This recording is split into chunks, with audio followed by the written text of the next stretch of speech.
Okay, पूरा लो, ऐसे नहीं आधा उधा नहीं, बस एक ही बार में पूरा रोलिंग सी चलेगी। कबीरदास जी को कुछ लोग परमेश्वर कहते हैं, तो वो परमेश्वर नहीं है बल्कि परमेश्वर के दास हैं, ऐसा उन्होंने खुद भी कहा है। उनका नाम ये बताता है कि वो परमेश्वर के दास थे। उन्होंने अपना नाम भी यही बताया है, माया मरी न मन मरा, मर मर गए शरीर, आशा तृष्णा ना मरी, कह गए दास कबीर। भक्त की एक निशानी होती है कि वह प्रार्थना करता है। उनकी प्रार्थना देखिए, साईं इतना दीजिए जामे कुटुंब समाए, मैं भी भूखा न रहूं साधु भी भूखा न जाए। दूसरी प्रार्थना, मैं अपराधी जन्म का नक्सिक भरा विकार, तुम दाता दुख भंजना मेरी करो संहार। क्या परमेश्वर इस तरह से कहेगा अपने बारे में कि मैं अपराधी जन्म का? नहीं, ये सिर्फ एक भक्ति कह सकता है। कबीरा सोया क्या करे, उठी न भजे भगवान, जब जब घर ले जाएंगे पड़ी रहेगी म्यार। ये भजन के बारे में बताया। आगे बता रहे हैं, लूट सके तो लूट ले राम नाम की लूट, पाछे फिर पछताएगा पछताओगे प्राण जाए जब छूट। बहुत अच्छी भावना है ये। बल्कि आगे फिर और बता रहे हैं, देखिए कितना स्पष्ट कर दिया, कबीर कूता राम का मुतिया मेरा नाऊ, गले राम की जेवड़ी जित खींचे तित जाऊं। बहुत अहम बात है ये, बहुत अहम बात है कि कबीर तो कूता है राम का, उसके गले में राम की जेवड़ी पड़ी है, जिधर खींचता है उधर जाता हूं। तो जो समर्थ परमेश्वर है वो ऐसा थोड़ा ही है कि उसके गले में कोई जो है रस्सी बांध देगा। कौन रस्सी बांध सकता है परमेश्वर के गले में? कोई नहीं। ये सब भक्त के वचन हैं, भक्त ऐसा मानता है अपने बारे में। कबीरदास जी अपने आप को परमेश्वर का दासी मानते थे। इसी तरह के आगे हैं नीचे जितने भी हैं, बल्कि वो तो परमेश्वर के बाद गुरु का भी बहुत आदर करते थे। कहते थे, गुरु गोविंद दो खड़े काके लागू पाए, बलिहारी गुरु आपनो गोविंद दियो बताए।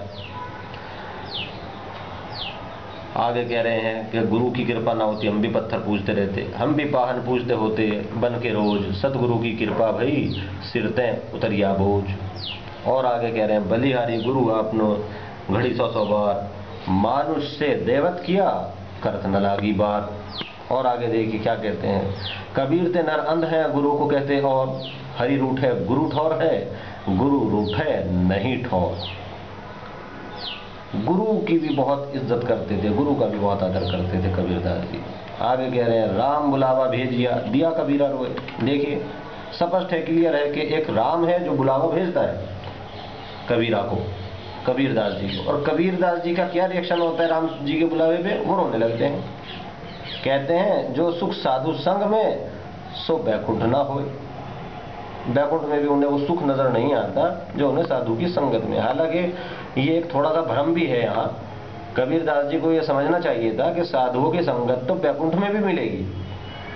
ऐसा थोड़ा ही है कि बैकुंठ जो है वो साधु की संगत से खाली है।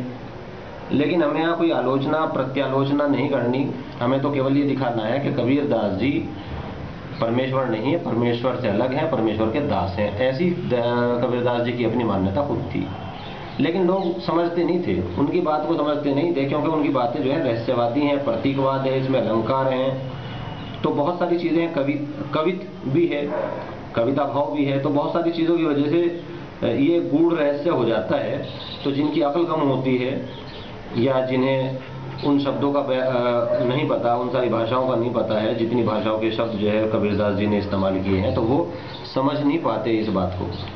वो कहते हैं, समझाए समझे नहीं पर के साथ बिकाए, मैं खींचता हूं आपके तू चला जमपुर जाए। जमपुर यानी यमपुरी, मौत की नगरी में, मौत की बस्ती में, तबाही के इलाके में इंसान तबाह हो रहा है।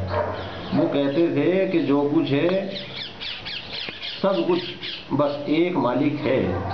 वो उसे राम भी कहते थे, वो उसे रहीम भी कहते थे, कहीं उसे गोविंद भी कहा है, कई नामों से उन्होंने उसे याद किया है और हमेशा अपने आप को भक्ति माना है। उनके नाम के अंदर है, उनके नाम का हिस्सा है दास शब्द, कबीर दास। कबीर का मतलब है कबीर का दास। कबीर अरबी में बड़े को कहते हैं। परमेश्वर का भी एक गुण है बड़ा होना, तो परमेश्वर का, अल्लाह का एक सिफाती नाम, गुणवाचक नाम है। कबीर, अल्लाह कबीर है, अल्लाह बड़ा है। इसका ये मतलब नहीं है कि कबीर अल्लाह है, यानी जो भी बड़ा होगा वो अल्लाह हो जाएगा, ऐसा नहीं है। जैसे कहते हैं कि मेरी माँ सुंदर है, इसका ये मतलब नहीं है कि जो सुंदर है वो मेरी माँ है, नहीं। सुंदर तो बहुत से हो सकते हैं, ये एक शब्द है जो बहुतों के लिए बोला जा सकता है। तो ऐसे ही कबीर शब्द अरबी में बहुत जगह बोला जाता है, कुरान करीम में भी बहुत जगह के लिए आया है।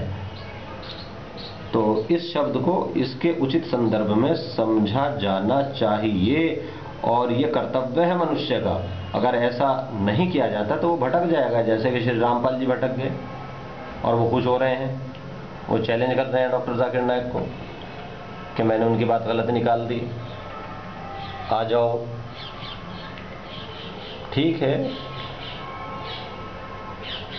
वो आ जाएंगे, लेकिन पहले तो जो आपने गलती की है उसको देख लें। आपके लिए थोड़ी सुविधा हमने कर दी है, ये ज़रा सा आप इस पर एक बार नज़र डाल लें, ऐसी हमारी विनती है श्री रामपाल जी से। धन्यवाद।